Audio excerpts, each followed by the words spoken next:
Hi, I'm MTG, and welcome to the very first video of Good Clean Commander.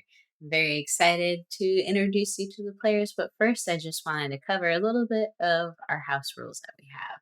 So this is mid-power focused commander play, and typically we try to stay away from like 2-card combos where you're just winning out of nowhere by turn 4 or 5.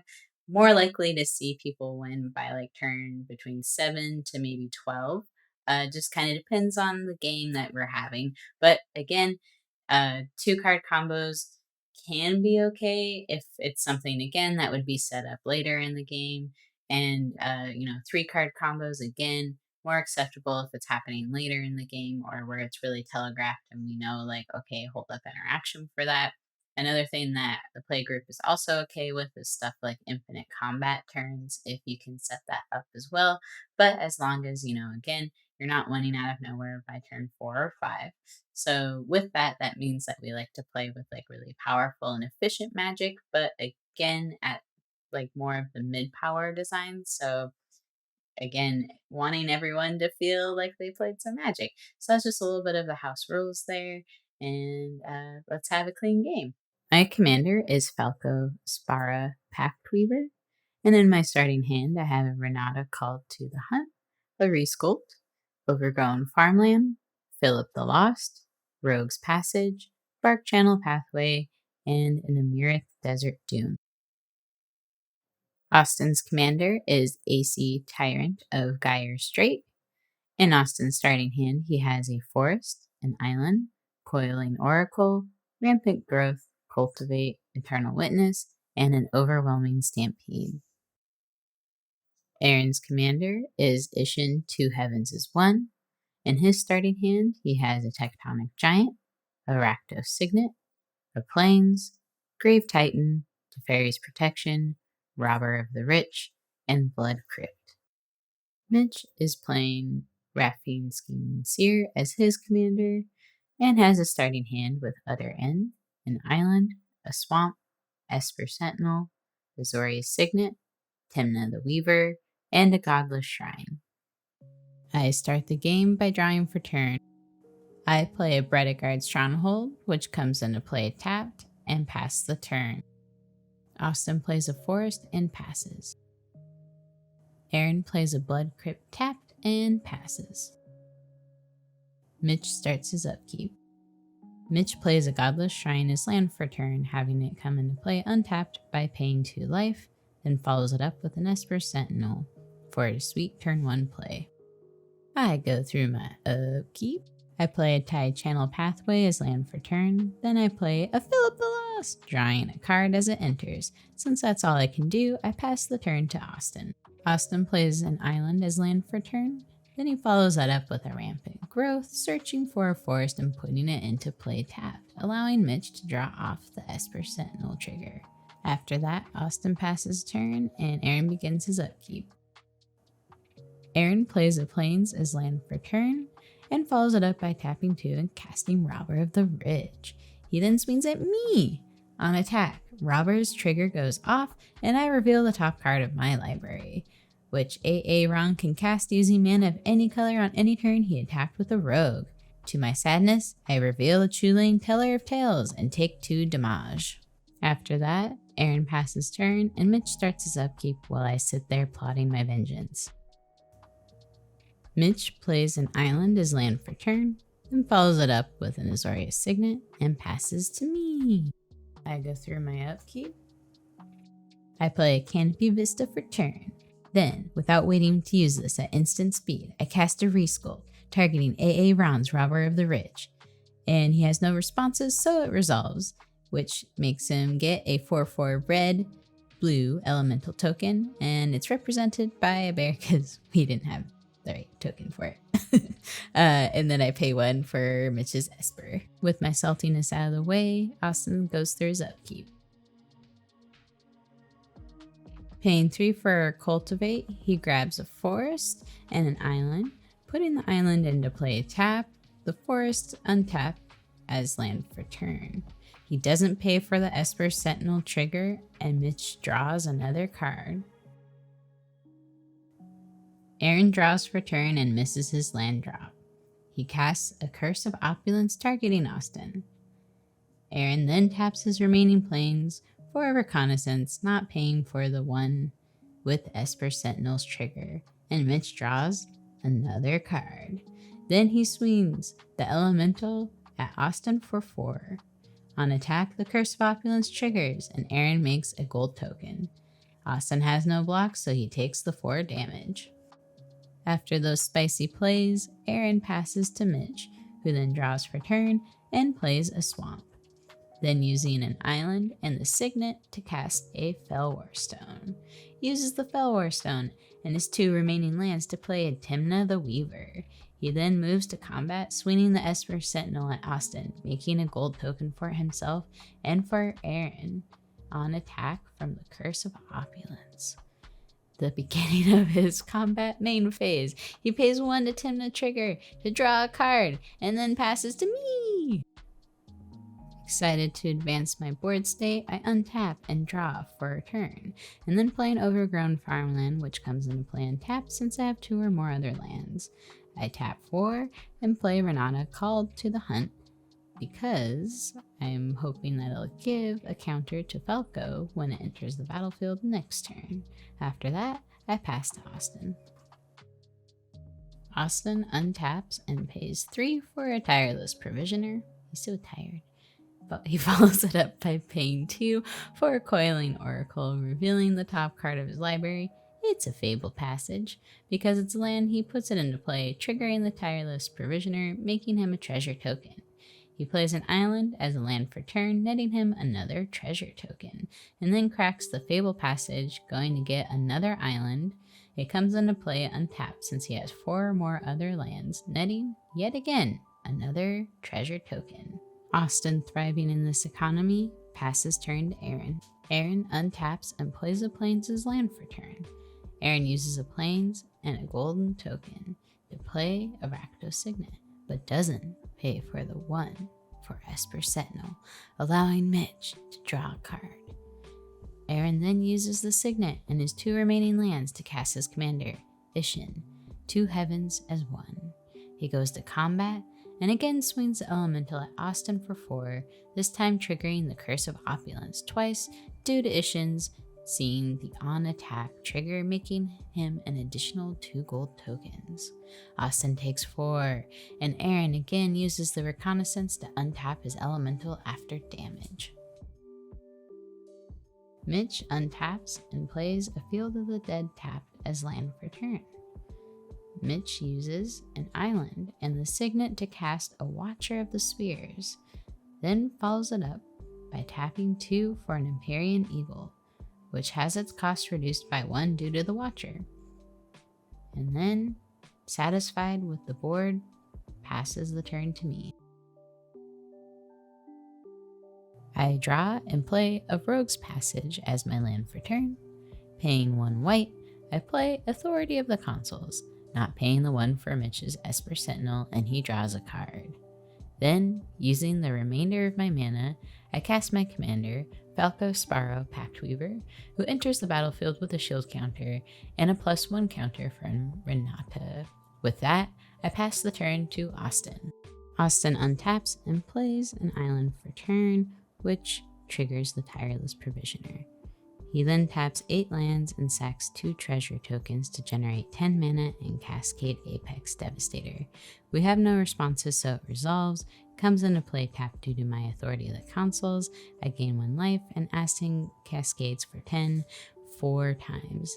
He first hits a Summary Dismissal, which he declines to cast and puts it to the bottom of his library. For his second Cascade trigger, he hits a Growth Spiral, which he casts. He draws a card and plays a Forest, generating another treasure token. On his third Cascade, he hits a Redirect, and seeing no targets, decides to put it to the bottom of his library. And for his final Cascade, he hits Saw It Coming once again. Seeing no targets, he puts it on the bottom of his library. Hitting only 1 out of 4 Cascade triggers successfully, he weeps silently and passes the turn to Aaron. Aaron goes through his upkeep and then taps a Plains and sacks a gold to cast Winds of Abandon, targeting Austin's Apex Devastator, exiling it. Austin gets an island, putting it into play, tapped, making a treasure from the Tireless Provisioner. He doesn't pay the 1 and Mitch draws another card off Esper Sentinel. Aaron taps 2 and sacrifices his last 2 golden tokens to cast Tectonic Giant, who comes into play tapped, and I gain 1 life off of Authority of the Consuls. Aaron goes to combat and swings with Ishin to attack Austin. On attack, he gets 2 Curse of Opulence triggers due to Ishin's on-attack ability, creating him 2 more treasures. Before blocks, he uses Reconnaissance to pull Ishin out of combat and then passes the turn to Mitch. Mitch untaps, draws, and plays a Strip Mine as land for turn. He then taps 6 mana and casts an Archetype of Imagination, giving his board flying and removing flying from his opponent's creatures. Archetype of Imagination comes into play tapped, thanks to my Authority of the Consuls, which also allows me to gain 1 life off of his creature entering the battlefield. From there, Mitch moves to combat. He swings Tymna at me and Esper Sentinel at Aaron. We have no blocks because Falco was grounded thanks to Archetype of Imagination. No more flying for my Falco. I take 2 damage and Aaron takes 1. Mitch gains 2 life from Tymna. During his post-combat main phase, Mitch pays 2 life to Tymna's ability, allowing him to draw 2 cards since he did damage to 2 or more players. During Mitch's instep, he discards down to 7 by putting Sephara Sky's Blade and Curator of Mysteries into his graveyard. I untap and draw for turn, then peek at the top card of my library using Falco's ability. I then tap 2 to play Gala Graders, which gets a +1/+1 counter from Renata upon entering the battlefield. I then remove the +1/+1 counter from the Gala Graders in order to cast an Augur of the Autumn from the top of my library using Falco's ability. It comes into play and gets a +1/+1 counter from Renata. The Gala Graders trigger, and I make a treasure token. Austin untaps, draws, and plays a Mosswort Bridge as land for turn. When it comes into play, he makes a treasure off the Tireless Provisioner and looks at the top 4 cards of his library, placing 1 in exile underneath the bridge and the rest on the bottom of his library. He then pays 5 for an Oversimplifying, attempting to exile all creatures. Aaron sacks 2 gold and a Plains to cast Teferi's Protection. He phases out, and the rest of our creatures are exiled. Each player who had a creature exiled this way then creates a blue-green fractal token with the +1/+1 counter equal to the total power of the creatures they control that were exiled this way. Then Austin passes to Aaron. Aaron phases back in and then untaps and draws for turn. He casts a Mardu Ascendancy and moves to combat, swinging Ishin and the Tectonic Giant at Austin. On attack, the Tectonic Giant, Mardu Ascendancy, and the Curse of Opulence all have triggers that Ishin sees and doubles. Each opponent of Aaron's takes 6 damage due to the Tectonic Giant's ability triggering twice. He makes 4 1/1 Goblin creature tokens that are tapped and attacking me. I gain 4 life from the Authority of Consuls, and I block 1 of those goblins with my 15/15 fractal token. Before blocks are declared, Aaron uses Reconnaissance to remove the Tectonic and Ishin from combat. Finally, he creates 2 treasures from the Curse of Opulence trigger because he attacked Austin and passes the turn to Mitch. Mitch untaps and draws and plays a command tower as land for turn. Then he taps 4 to cast his commander, Rafine Scheming Seer. It comes into play tapped, and I gain a life. Then using his Strip Mine and the golden token, he casts Feed the Swarm, targeting Aaron's Reconnaissance. It resolves and he loses 1 life. He follows it up by paying for a Dread Return. It resolves and he returns Sephara's Skyblade from his graveyard to the battlefield. It enters play tapped, and I gain 1 more life, and he passes the turn to me. I go through my upkeep and realize I have 6 mana with that treasure token, so I sack the treasure token, tap the 5 lands, and cast Consecrated Sphinx. It resolves, and I look at the board state, seeing Ishin doing all these fighty aggro things. I decide to leave my fractal back as a blocker and pass turn to Austin. Austin untaps, draws, and I draw 2 with him thanks to Consecrated Sphinx. He casts an Eternal Witness. It enters the play tapped, I gain 1 life, and Austin returns a Cultivate to hand. He then passes the turn to Aaron. Aaron untaps, draws, and again I draw 2 with him thanks to my Consecrated Sphinx. He uses 4 mana, 2 lands, and sacking 2 treasures to cast Utter End, exiling my Consecrated Sphinx. He then moves to combat by swinging with Ishin and the Tectonic Giant at Austin, and the 3 original Goblin tokens from last turn are sent at me. His on-attack triggers hit, and the table loses 6 life again, and he makes another 4 Goblin tokens which are also tapped and attacking me. Those goblins allow me to gain 4 life when they ETB thanks to Authority of the Consuls. Then Aaron makes 2 more treasures off the Curse of Opulence for attacking Austin. We go to blocks, and Austin uses his Elemental to block Ishin, and I use my Fractal to block 1 and take the rest. In response to blocks, Aaron sacrifices his Mardu Ascendancy, giving all of his creatures +0/+3 until end of turn, preventing his Ishin from dying, and then he passes the turn to Mitch. Mitch untaps, draws, and plays a Marsh Flats for turn. This is his 7th land, so he creates a 2/2 zombie token, which comes into play tapped, and I gain a life. He cracks the Marsh Flats, paying 1 life to go get a Plains. It comes into play untapped, making another zombie, and I gain another life. He goes to combat swinging Spara at Aaron. On attack, he gets a Rafine trigger, and it connives for 1. He discards a non-land card and puts a +1 counter on Spara, and Aaron takes 8 damage. During his 2nd main phase, he taps 3 for Heuristic Study and then passes to me. I untap, draw, and cast a Cultivate, getting an island and putting it into play tapped. I choose not to pay the 1, and Mitch draws a card off Heuristic Study. Then I play a Snow-Covered Plains as land for turn, and pay 2 for Secure Tri-Builder, this time paying the 1 for Heuristic Study. I then pass the turn to Austin. Austin untaps and draws, then casts his commander AC, Tyrant of Gyre Strait, for 7, paying for Heuristic Study. It comes into play tapped, and I gain 1 life. He follows it up by paying 3 for a Cultivate, plus the 1 for Heuristic Study. While Heuristic Study triggers on the stack, Mitch taps 4, casting Utter End, attempting to exile AC before lands come into play, which would give Austin some card draw and value. Austin responds by sacking 2 treasure tokens to cast Redirect in hopes of rerouting Utter End to Heuristic Study. He can't pay for the Heuristic trigger, so Mitch gets the card draw. Aaron, wanting to shut down AC, casts Tybalt's Trickery, countering Austin's Redirect.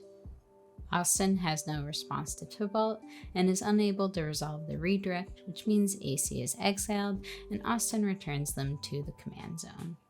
For Tybalt's Trickery, Austin must randomly mill between 1, 2, and 3 cards, and then exile the following non-land card and can cast it without paying for the mana cost.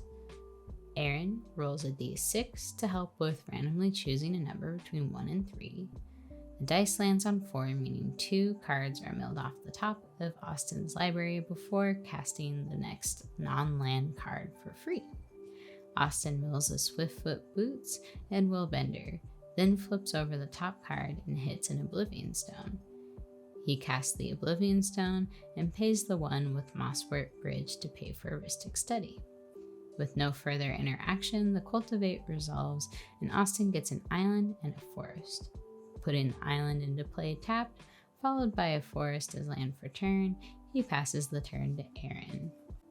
Aaron untaps, draws, and casts a land tax, sacking a treasure to pay for Heuristic Study, and then attempts to move to combat. Before combat, Mitch casts a Swords to Plowshares, targeting Ishin. It resolves, and Aaron puts Ishin back in the command zone, gaining 3 life.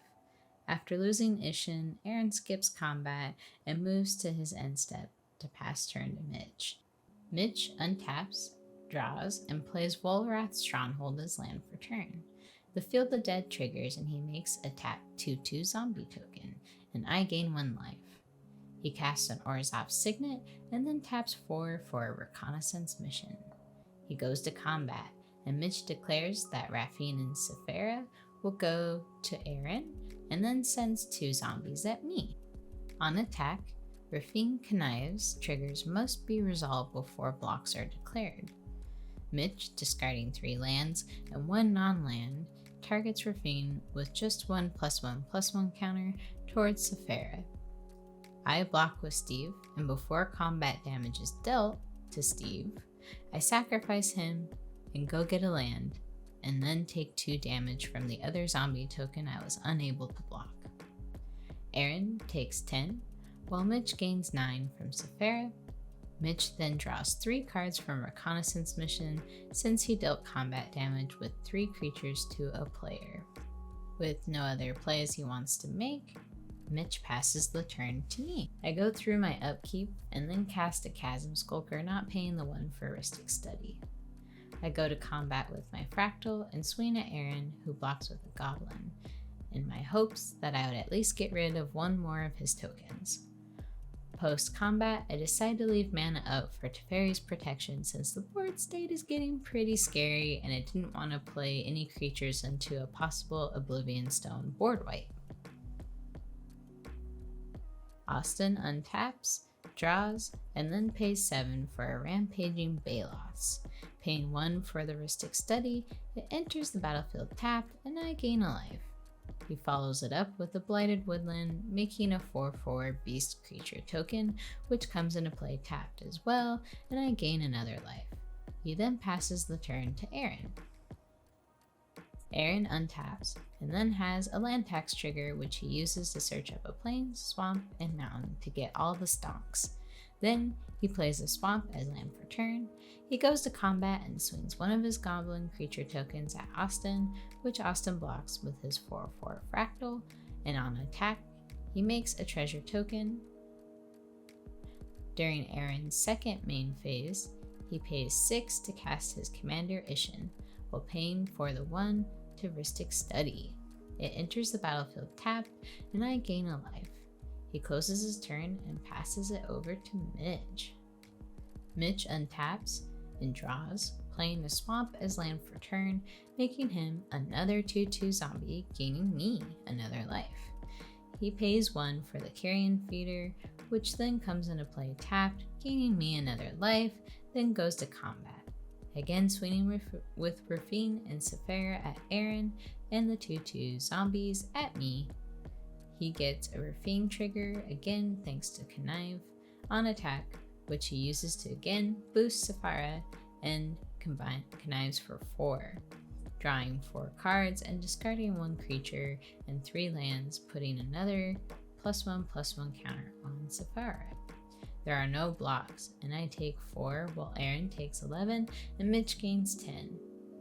In his second main phase, Mitch casts an Inspiring Overseer for 3, which comes into play tapped, gaining him 1 life and letting him draw a card. He follows it up by paying 2 for a Sprite Noble, which again comes into play tapped, gaining me a life, and with that he passes the turn to me. I untap and draw and put a +1/+1 counter on my Chasm Skulker from drawing for turn. Then I attempt to cast Seagate Restoration, paying 7, and the 1 for Ristic Study. Mitch responds by casting a Fierce Guardianship for free as he controls his commander. It resolves and counters my Seagate Restoration. With great sadness, I then pass to Austin. Before the end of my turn, aka on my end step, Austin cracks Blighted Woodland to search his library for 2 islands, putting them into play tapped, which makes him 2 more 4/4 Beast Creature tokens. These do come into play tapped, and I gain 2 life.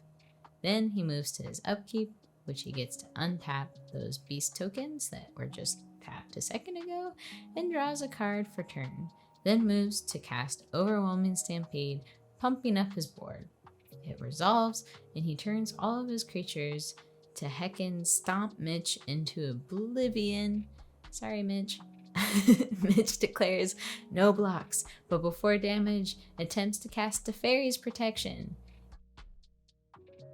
Austin responds with a Spell Swindle, making him 3 treasure tokens and countering the Teferi's Protection. Mitch takes a lethal amount of damage, and Austin passes turn to Aaron. Aaron, seeing Mitch getting stampeded to death out of nowhere by some behemoth, untaps, and then has a land tax trigger during his upkeep. He searches for a mountain, a swamp, and a plains before drawing for turn. He plays a mountain as land, and then casts Savior of Olenbach. It comes into play tapped, and I gain a life. He goes to combat and swings the Tectonic Giant at me, choosing to exile the top 4 cards off of his library, allowing him to cast 2 until the end of turn. I take 3 damage, and then we move to his second main phase where he casts a Fervent Charge and then passes to me. I untap and draw and put another +1/+1 counter on my Chasm Skulker for my upkeep draw, then go to combat swinging the Fractal token at Austin. Before blocks, he pays a green and taps his Mosswort Bridge to cast the Hideaway card without paying for its mana cost. It's a slip out the back, and he targets my Fractal token in a sneaky way to remove it essentially from combat because it phases out. However, I do get to put another +1/+1 counter on it, making it now a 16/16. In my second main phase, I cast the Ozolith and follow it up with an Esper Sentinel, and then move to pass turn to Austin because my attempt to murder him was, bamboozled. Before the end of my turn, Austin taps 4 and the Oblivion Stone to put a fate counter on Rampaging Baloths. Austin untaps, draws, and then goes to combat, swinging 3 of the 4/4 beast creature tokens and the Internal Witness at Aaron, and those 4/4 fractal at me. I block with my Esper Sentinel, and Aaron dies to combat damage. During his second main phase, Austin plays a Misty Rainforest as land for turn, making a tap 4/4 beast creature token, and I gain another life, which then ends his turn, so he passes it to me because Aaron and Mitch are now down for the count. I untap, draw, and place another +1/+1 counter on my Chasm Skulker thanks to my upkeep draw, and play a Reliquary Tower as land for turn. I go to combat swinging my now 16/16 fractal at Austin and activate my Rogue's Passage to give it unblockable. Austin responds by tapping 5 and the Oblivion Stone in an attempt to destroy all non-land permanents with fate counters. I respond by casting Teferi's Protection, which is now the 3rd one cast this game, and Austin, not able to deal with the 3rd one, basically has to let it resolve because he has no way to stop it, and Austin's board is wiped except for the Rampaging Baloths, which had the fate counter on it. The fate counter is now removed, and he has to crack his Misty Rainforest, losing a life and grabbing a basic land, which also creates another, Beastie Boy token. Austin untaps and draws, but is running out of gas as he only has 1 card in hand from his upkeep draw. He then casts his commander for 8 mana. He follows it up with a Vine Glimmer Snarl, which comes into play tapped, making him another 4/4 beast token, and because that land entered the battlefield, it will also trigger AC, allowing another card draw. He casts Lightning Greaves and attaches it to his commander, and with nothing else to do combat-wise because I'm phased out, passes the turn to me. I phase back in and start my turn. I untap, draw, and put another +1/+1 counter on my Chasm Skulker. I tap 4 for Parry the Pulverizer, putting a shield counter on my Chasm Skulker. I tap 4 and my Rogue's Passage to give my 16/16 fractal unblockable and swing it at Austin Alon with my Chasm Skulker and hopes that it's gonna hit for lethal unless he has some other sneaky thing up his sleeve. Austin, turns out, wasn't able to stop the rogue's passage this time, and he dies to combat damage that was unblockable. And I don't know, GG's fam, we did it. Thank you so much for staying till the end. And oh my gosh, that was such a crazy game. There's so much back and forth going on. Like, wow. Uh, I really hope you enjoyed what you saw. Feel free to leave like feedback on parts you'd like to see us improve or, anything you thought could have been explained better. The first video, so we're super open to feedback. But before closing out, we also just wanted to share cards that we thought like were our clutch like MVPs or something that we just thought like, wow, this is the card that just made all the plays happen. So MVP, Teferi's Protection. I mean, it let me win because I got to keep my board state and there were 3 of them. So like having to get through all of that, poor Austin, like wow, like yeah, Teferi's Protection, beautiful card. The runner-up we decided was Authority of Consuls just because of how much life I gained back from it, but also how it pretty much shut down like Ishin a bit. Like one of the last plays were really impacted for the Ishin deck just because he couldn't pull off some removal effects he was trying to go for by one of his creatures entering tapped. So Authority of the Consuls, definitely runner up, but Teferi's Protection is what earned our MVP call out. And then something we thought that would be funny was like a card that gets the mop, so to speak. So the one that kind of flopped a bit, and it was a Apex Devastator because that was Austin's like first time resolving it, but unfortunately, like it cascaded into things that pretty much didn't give him a whole lot of value. But something to note too is this was our second game that we played, and Austin just like annihilated all of us the first game. Like boom, with I think it was the same card, Overwhelming Stampede, just one shot at all of us. So his deck is pretty crazy and like honestly so much value, but hey, that's Simic, right? So anyways, thank you so much for hanging out. Really appreciate you, hanging out and watching all the shenanigans. We'll see you in the next one. Bye.